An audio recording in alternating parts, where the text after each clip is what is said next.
Bonjour à tous et bienvenue sur la toute première vidéo de Mystère Inflation. Si vous regardez cette vidéo, c'est que vous avez remarqué que votre argent ne vaut plus ce qu'il valait avant. Et vous avez raison d'être inquiet.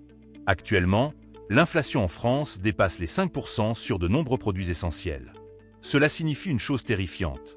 Si vous gardez 1000 € sur votre compte épargne, dans un an, leur pouvoir d'achat réel ne sera plus que de 950 €. Dans 10 ans, à peine 600 €. Pendant ce temps, votre banque vous propose quoi? 2% sur votre livret. Au mieux, c'est mathématique. Vous perdez de l'argent chaque jour.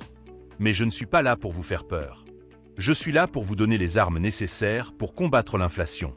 Dans cette vidéo qui pourrait changer votre avenir financier, nous allons explorer ensemble pourquoi l'inflation actuelle n'est pas temporaire, contrairement à ce qu'on vous raconte.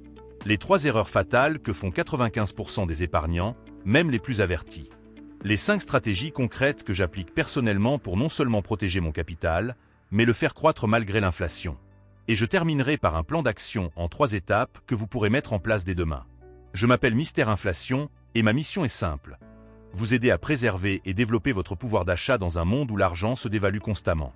Avant de plonger dans le vif du sujet, permettez-moi de vous poser une question. Savez-vous réellement ce qu'est l'inflation? Et non, ce n'est pas simplement quand les prix augmentent. L'inflation est un phénomène monétaire complexe qui se produit lorsque la quantité de monnaie en circulation augmente plus rapidement que la production réelle de biens et services. Résultat, chaque euro vaut moins qu'avant. Regardons les chiffres. Depuis 2020, la masse monétaire européenne a augmenté de plus de 25%. Pendant ce temps, l'économie réelle n'a progressé que de 7%. Ce déséquilibre est la véritable cause de l'inflation que nous subissons aujourd'hui. Et maintenant, laissez-moi vous révéler ce que les médias traditionnels ne vous diront jamais. Cette inflation n'est pas temporaire. Elle est structurelle. Et voici pourquoi. Premièrement, les banques centrales sont prises au piège. Si elles augmentent trop les taux d'intérêt pour combattre l'inflation, elles risquent de provoquer un effondrement économique. Si elles ne font rien, l'inflation continue. Leur stratégie? Maintenir une inflation modérée mais persistante. Deuxièmement, les déficits publics chroniques. La France, comme beaucoup d'autres pays, dépense plus qu'elle ne gagne depuis des décennies. Cette dette doit être remboursée d'une façon ou d'une autre. Et devinez quoi? L'inflation est une forme cachée d'impôt qui aide à réduire la valeur réelle de cette dette. Troisièmement, les problèmes d'approvisionnement mondial et les tensions géopolitiques continuent de pousser les prix à la hausse, et ces problèmes ne seront pas résolus rapidement. Maintenant, parlons de votre argent. Combien avez-vous sur votre livret A, votre assurance vie en fonds euros ou votre compte courant? Quel que soit ce montant, ils font littéralement chaque jour. Prenons un exemple concret. Imaginons que vous ayez 50 000 € d'épargne. Avec une inflation à 5% et un rendement moyen de 2% sur vos placements traditionnels, vous perdez 1 500 € de pouvoir d'achat par an. C'est comme si quelqu'un vous volait 125 € chaque mois. Pire encore, cette perte s'accumule et s'aggrave avec le temps à cause de l'effet composé. Sur 10 ans, vous ne perdez pas 15 000 €, mais plus de 19 000 € de pouvoir d'achat réel. J'entends déjà certains d'entre vous dire « Mais l'inflation va forcément se calmer, non ?» Détrompez-vous. Même avec une inflation qui redescendrait à 3%, vous continueriez à perdre de l'argent avec la plupart des placements traditionnels. Passons maintenant aux 3 erreurs fatales que font la plupart des épargnants face à l'inflation. Erreur numéro 1, gardez trop de liquidités. Je vois régulièrement des personnes avec des dizaines, voire des centaines de milliers d'euros sur des comptes courants ou des livrets réglementés. C'est comme jeter son argent par les fenêtres. Bien sûr, il faut une réserve de sécurité, mais au-delà de 3 à 6 mois de dépenses, c'est une erreur coûteuse. Erreur numéro 2, croire que l'immobilier est toujours la solution. Attention, je ne dis pas que l'immobilier est un mauvais investissement, mais tout dépend du timing, de l'emplacement et surtout du prix d'achat.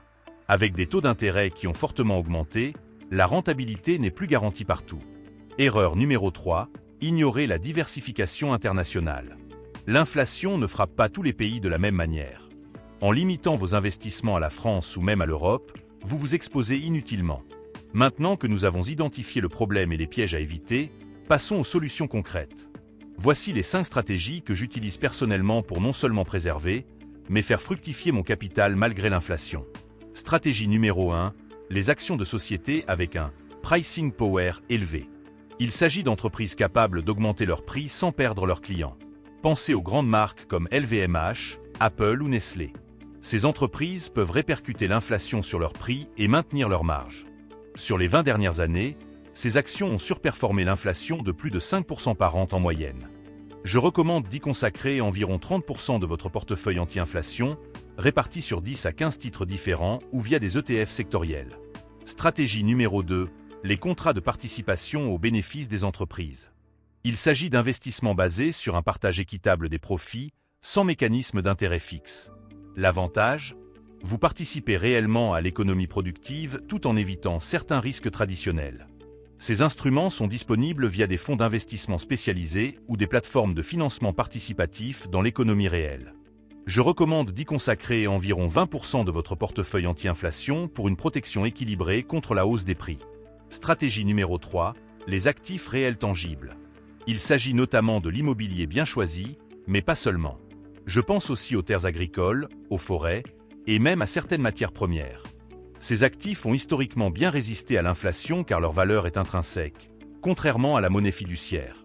Pour l'immobilier spécifiquement, je privilégie les petites surfaces dans des grandes villes dynamiques, achetées avec une décote d'au moins 15% par rapport au prix du marché.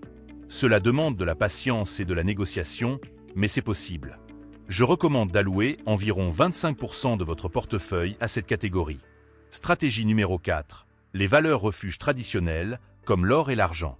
Sur les 50 dernières années, l'or a non seulement préservé le pouvoir d'achat, mais l'a même augmenté dans la plupart des périodes d'inflation forte. L'avantage ? Ces métaux précieux sont facilement accessibles via des ETF, des pièces ou des lingots. J'y consacre environ 15% de mon portefeuille anti-inflation, avec une préférence pour l'or physique conservé dans un coffre sécurisé. Stratégie numéro 5. Les placements alternatifs comme certaines crypto-monnaies établies, le capital investissement ou les placements dans l'art. Attention, il s'agit ici de la partie la plus risquée mais potentiellement la plus rémunératrice de votre stratégie anti-inflation.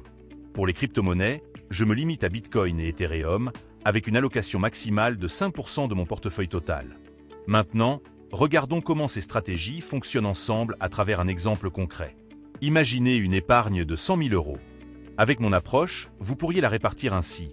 30 000 € en actions de qualité à fort pricing power, 20 000 € en contrat de participation aux bénéfices, 25 000 € en immobilier bien sélectionné ou autres actifs réels, 15 000 € en or et argent, 5 000 € en placement alternatif, 5 000 € en liquidité pour les opportunités sur les 5 dernières années. Ce type de portefeuille a généré un rendement moyen de 7% par an, soit une performance réelle d'environ 2%.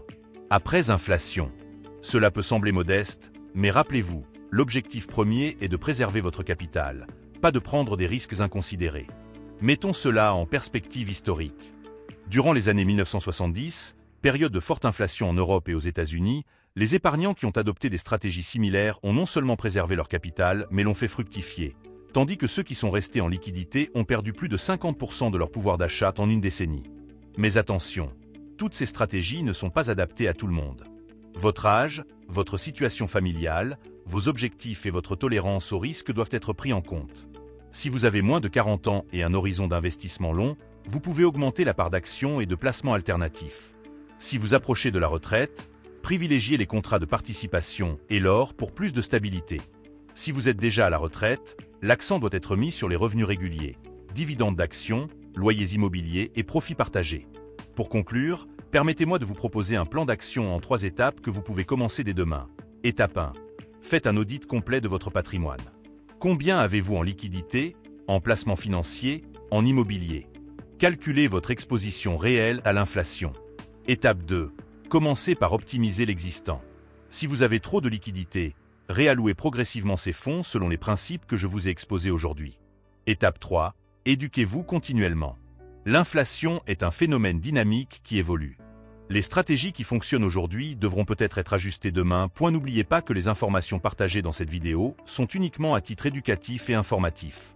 Elles ne constituent en aucun cas des conseils financiers personnalisés.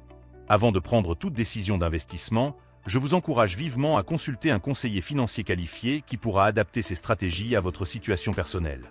Si cette vidéo vous a été utile, n'hésitez pas à vous abonner et à activer la cloche pour être notifié de mes prochaines analyses.